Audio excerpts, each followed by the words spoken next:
No intro. Right off the bat, guys, no intro. I'm gonna say that right now. If you guys are looking for my intro, you're not getting one for this movie, and you should very well know why. Hey guys, it's Kevin again, and this is going to be for a movie that I don't even know how to process this. I don't know how to process that we are living in a world where there's an actual movie about this. Just think about this for a second, guys. There is an actual movie out right now about emojis. Yes, finally. You guys have been waiting for it. I've been trying to avoid it. I boycotted the week it came out by seeing Atomic Blonde. But I just said to myself, you know what? I'm going to stop being a weak reviewer. And I'm finally going to give you guys what you want. And now it's time for me to finally review the Emoji Movie. And again, just the fact that we have this movie, the fact that we live in a world where a movie like this has actually come out is just mind-boggling. It is completely baffling me. I can't believe that this actually was approved. But despite all of that, despite the fact that there's a movie called the Emoji Movie, I actually wasn't dreading this. I'm gonna be honest with you, I was not dreading this movie. And you guys are gonna be like, what the hell, Kevin? How are you not dreading this? How are you a human being and you weren't dreading this movie? Well, yes, the teaser trailer was absolute garbage. I will fully admit that. But the other two trailers, I actually didn't think looked all that bad. I'm like, you know what? Could actually be interesting. Maybe they could actually get me to care about these characters. I mean, there's a Lego movie that came out. There's Inside Out. You know, there's things where whoever thought we could care about a Lego? Whoever thought we could live in a world where we care about video game characters? Hell, whoever thought we could live in a world where a cartoon horse is one of the most cathartic characters on TV. Whoever would have thought that? And I was really pulling for this movie, really hoping that Sony had something good here. I mean, they canceled the Popeye movie for this. And no, absolutely not. The Emoji Movie is everything that you think it's gonna be, but you already knew that because every reviewer's reviewed this already. So, but again, I'm going to, agree with them that it's completely unnecessary, it's pointless, and it's just such a one-joke film that I just really wish didn't exist. But either way, guys, we're gonna get into the plot right now, what plot? I mean, there isn't even a plot to this movie, really, if you think about it. You got fucking Emoji, and he's like Gene, and he has all these different sort of, emotions and things like that, and, you know, basically everyone's like freaked out by oh, you gotta stick to this one emotion, but no, Gene Emoji's gotta be his emoji self and emote for some reason, and his parents are normal and they don't understand it, and basically there's this kid Alex and he wants to send emoji to this girl, and Gene basically makes the wrong face. This sends him to possibly get deleted, and just this plot in general is so laughable. It's not even really the plot to this movie. There isn't a plot to this movie. There really isn't. I mean, there's that brief plot synopsis right there, but there really isn't a plot to this movie. Much similar is the acting here, which I will say is the one thing that kept me somewhat hopeful, because I like these actors. I really do.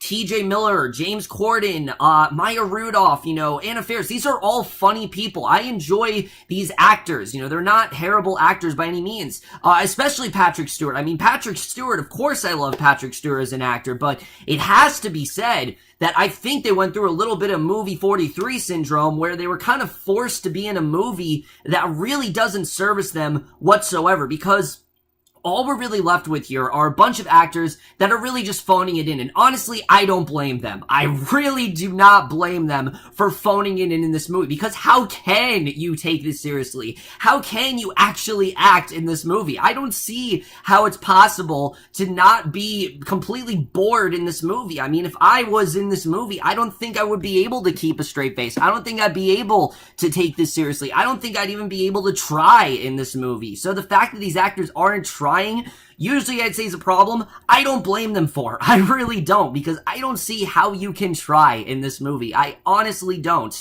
Especially when we get to the characters in this movie.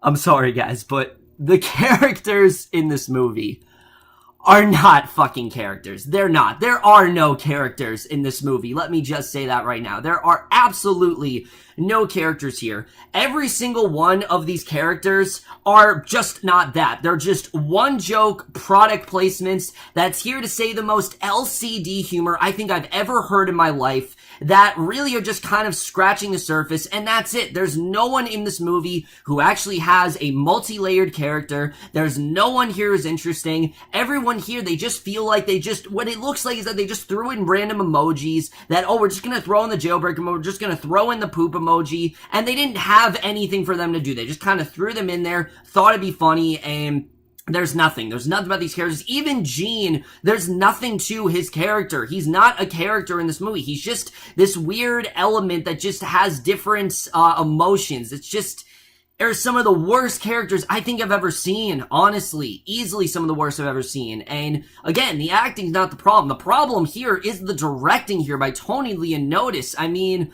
look, this guy has made some real pieces of shit in the past. He has. I mean, Igor, stuff like, even all the way going back to Lion King 2. I mean, this guy has made some really unnecessary movies.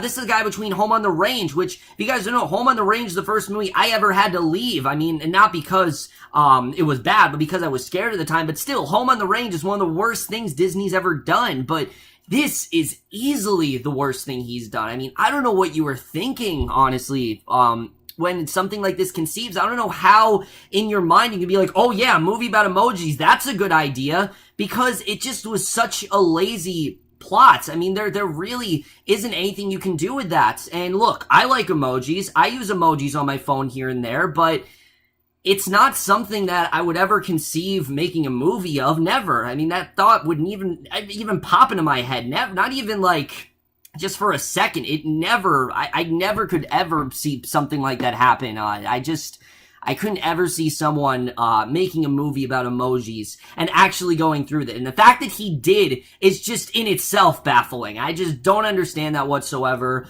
It doesn't help, though, that the writing is so bad, because if the writing was at least somewhat good, I'd give this movie a pass. But even the writing doesn't make any sense, because right off the bat here, what is the plot of this movie? Like I said, it's about an emoji that has a bunch of mixed emotions, and that's it. Okay, well, that makes sense.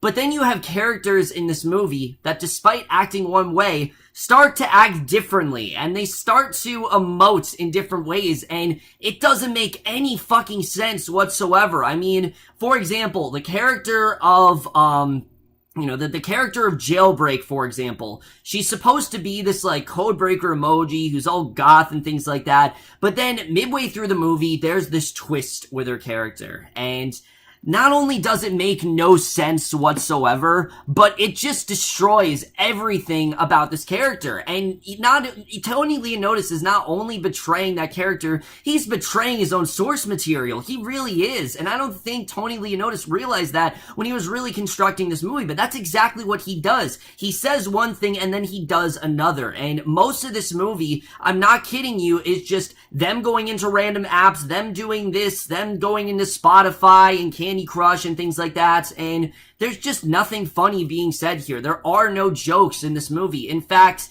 I don't even think kids would really find this funny. That's not kid humor. It's the lowest common denominator possible. If you laugh at, like, little things here and there, then maybe you'll find this funny. But I'm going to give you an example of what the humor in this movie is like. There is a P in this movie. This is a legit character. I'm not joking. The P is an emoji in this movie, and there's a line where one of the emojis says, "Oh, your P is showing." Yeah, so funny. Just such funny stuff. Such amazing work of art humor there. I mean, I'm absolutely dying, definitely, absolutely hilarious stuff there. Just, it's terrible. It really is. I don't even want to get into how bad the humor is in this movie, because this video would be 2 hours long if I did that, but the humor is just, it's non-existent. It really is. And if you laughed at this movie, I don't really understand it. I really don't. Because I've tried to think about it. I can't think of what the audience is for this movie. It just doesn't make any sense to me. It also doesn't help that the movie is a giant bore fest. I mean, it really is in this movie. And again, it's because you have characters that are just so one note that they're not even characters. Stephen Wright, for example. I mean, Stephen Wright plays Mel Meh. And if you don't know who Mel Meh is, he's actually the character that you saw in the very first teaser, the first thing we ever saw in this movie. And it is true. He goes through the whole movie just talking like this. And that's exactly what he sounds like throughout the whole movie. Hello, I'm Mel Meh. How can you do this, G? This is how I talk throughout the whole movie.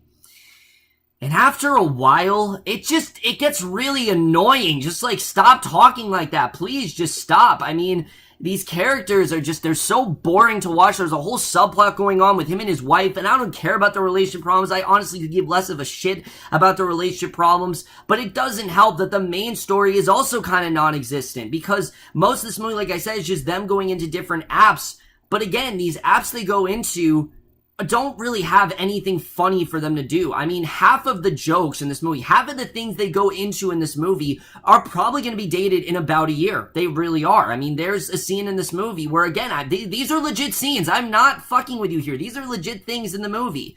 They go into the YouTube app, and what video do they watch? None other than, I have a pen. I have an apple pen. I have a pen. I have pineapple pen. And the last time that I actually heard about that joke was like September of last year. Like, no one's even talking about that video anymore. So you have a movie that not only has jokes that are non-existent, but most of them are completely irrelevant at this point. No one's talking about that video anymore. No one's laughing at the video anymore. Yes, when it came out, it was funny, but we're at a point now where no one's laughing at that joke anymore. And right then and there, they should have known to stop making this movie. Right then and there, they should have realized, okay, half of our jokes are irrelevant. This movie's just not gonna work. Let's make the Popeye movie. That's what I would have done, because... And I don't think there was a way they could have made any of those jokes relevant. I honestly don't think there is. I mean, you can't play a video that's popular now and expect it to still make sense years from now. It's just not going to. No one's gonna watch this movie years from now and actually understand the jokes. And the songs they play as well are just so modern, and I think everyone's probably gonna forget about them. I haven't heard half of these songs in like years. They're just, even the songs this movie are so irrelevant, and you know, everyone's talking about how, oh, they want to be modern, but they even failed with doing that, because the things that are modern here, they're just not popular anymore. And again, it failed on every level in terms of the different apps they went to, and they're just not funny at all. And again, it's because everything that they're doing is just so not modern. It's so dated and irrelevant, and it's just... Oh, it's really hard to watch at points, I have to say. But as far as things do go, you know, with everything else in the movie, you know, with the plot and things like, again, there's barely really a plot here. Even the character of Smiler, Maya Rudolph's character, she's barely in the damn thing. I mean, she's in like the beginning of the movie, and then she just disappears. So even the plot, there's really not much going on. But that's nothing compared to the character of Alex. The character of Alex in this movie, played by Jake T. Austin, this is easily one of the most forced, emotional things I've seen in a long time. It really is, because Alex is really only in this movie to give the movie some sort of plot. That's really why he's here. He's here to give it a plot, and also for them to blatantly rip off Inside Out, which they're pretty much doing throughout the whole thing. This is very similar to Inside Out, and...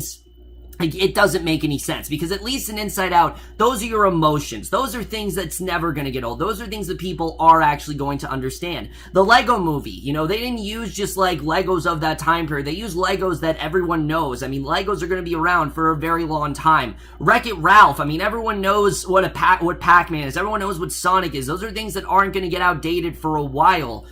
But again, the problem with this movie is that the difference here is that it just feels so forced. I mean, the Alex plotline didn't even feel like it needed to be in this movie. It felt so out of place. It didn't make any sense whatsoever, and especially the direction it goes. I couldn't even tell what they were trying to do with this character. Like, what is the point of the Alex character? I have no idea. I honestly have no idea what the point of this character is. It makes no sense to me whatsoever. Jake T. Austin, you're really good. You've made me laugh before, but what the hell are you doing in this movie? I really don't understand. There's no reason for him to be here, except for them to rip off Inside Out, and that's really it. I did not understand the point of him being in this movie. Even the animation in this movie, honestly, just is so lazy. It really is. The animation here, it's just so lazy. It doesn't even look like they're trying in this movie. It's not appealing. It's not colorful. It's just really bland. That's really what it is. The animation here isn't good at all. The score here, I already said the score is like really dated and things like that. And then the editing to this movie is 86 minutes long, but it honestly felt like 3 hours. I'm not even joking. This movie felt like 3 hours to me. It moves at a snail's pace, and I don't even think kids are going to be entertained while watching this movie. I honestly don't think so. I could see kids getting very antsy and wanting to move around. I mean, it just does not seem like a movie that are going to appeal to kids at all. And like I said, the things that go on in this movie are just not funny, whether it's the Twitter bird, whether it's what's going on with the Candy Crush game. These things are just not funny. There's nothing funny about them at all. It's just here to have product placement. It's just here to, you know, be like, ooh, Twitter, ooh, YouTube. No one's gonna do that. No one's gonna just watch a movie just because they want to see Candy Crush. No one's gonna react the way that they want them to. They react like all these things are amazing, but it doesn't do anything. You know, the fact that they're playing Candy Crush, oh my god, that's such an amazing plot point. It doesn't work in a movie. It really doesn't. I mean, Candy Crush is supposed to be a time waster. Twitter is supposed to be a time waster. YouTube, I mean, I do YouTube, but you guys don't watch me for a relevant story. You just watch me for reviews and things like that. They're not meant to be, you know, actual plot points. And the fact that they are is not only laughable, but just insulting. It really is. It's insulting that those are actual plot points in this movie. And the fact, again, they actually made this damn thing is just baffling to me. Guys, I think I've said enough at this point. I mean, I don't even, this review is so unscattered, but honestly, I don't even know how you can make a coherent review when the movie is like this. There's no way you could possibly do that when the movie is this scattered. This movie is just a complete mess. I absolutely hate it. I didn't laugh once. I didn't chuckle. I didn't even smirk once. This movie in general, it's just an atrocity. It really is. And again, the fact that we're getting movies like this, it's just really sad. It honestly is, because there are some movies out there that aren't getting any traction whatsoever. They don't have any track record. There's no traffic in those movies whatsoever. Like Brigsby Bear, for example, my favorite movie of this year, barely anyone's seen it. And it's just really sad that movies like this propel forward while movies like that continue to lower. But again, it really just says a lot about us as a society, and especially in the movie industry, how this film is, you know, actually made and how it's actually successful. I just don't understand. And Sony, what the hell are you doing? I mean, you can make good movies. I just don't understand why Sony had to resort to something like this. I mean, this is as bottom of the barrel as you could really go. I can't see a movie that could be less bottom of the barrel than it really is. I honestly couldn't. I mean, I thought Legends of Oz was bad. I thought North of the North was bad. But at least those movies had a plot. At least those movies had interesting stuff going on. Because they weren't interesting, but at least they had a plot. At least they had characters. This movie does not have that. It really doesn't. And that's really what makes this movie the complete shit that it is. I mean, this movie in general, Patrick Stewart's character pretty much just sums it up, which, I mean, I don't know how Patrick Stewart's in this movie. He's not even happy that he's in this movie as the poop emoji. I mean, just, at least he can put on his resume that he was poop, but other than that, there's really not much else to enjoy about this movie. There's very little entertainment value. This is as LCD, like I said, as you can really get, which if you guys don't know what that means, it means the lowest common denominator. That's really what this movie is appealing to. And other than that, guys, just don't see this. Just watch literally any other movie that you want to, unless you really want to torture yourself. Because if you guys know those torture methods and things like that, you know, such as waterboarding or shock therapy or all that kind of stuff, Emoji Movie, just throw that in there, because that's exactly what this movie is. It's gonna torture you. It's gonna make you hate your life. That's really what this movie's gonna do. It's gonna make you want to check your watch constantly. This is not a movie to watch if you actually want to enjoy yourself. Watch any other movie whatsoever. Just avoid this movie at all costs, unless you have to review it, you know, unless you're like me, who has a do-it review and constantly has, you know, voices whispering in your head that you must review this movie, you must go out and see this movie, you must watch this movie. It is imperative that you review this movie. movie, everyone wants to know your thoughts on it. If you don't have that going on, just don't review this movie. Don't watch the Emoji movie. It's a complete waste of time. And obviously, I am going to give the Emoji movie a 0 out of 5 or an F. This movie is just a complete waste of time. I don't even want to talk about it anymore. Guys, if you like this, anyone, let me know what you guys thought of this movie you have seen. Again, I don't even know how to speak right now. I'm not formulating thoughts normally at all. This movie just absolutely destroyed me. It honestly did. But that's it for my review. Hope you guys enjoyed it. Let me know what you guys thought of this movie overall. If you haven't seen it, don't. It's not worth your time whatsoever. Just go see anything else. This will absolutely be on my worst list. I mean, I don't even need to say that. But again, just the fact this movie is coming out, it's just really upsetting. It honestly really is. But I will see you guys in the next video, which I promise you will be for something better than this. It will be. At least I hope. Please, please. I hope, guys. I really do. And again, no outro whatsoever. This video is completely unedited, and you guys know why, obviously. Just, again, if you know what's good for you, do not see this movie. Not worth your time at all.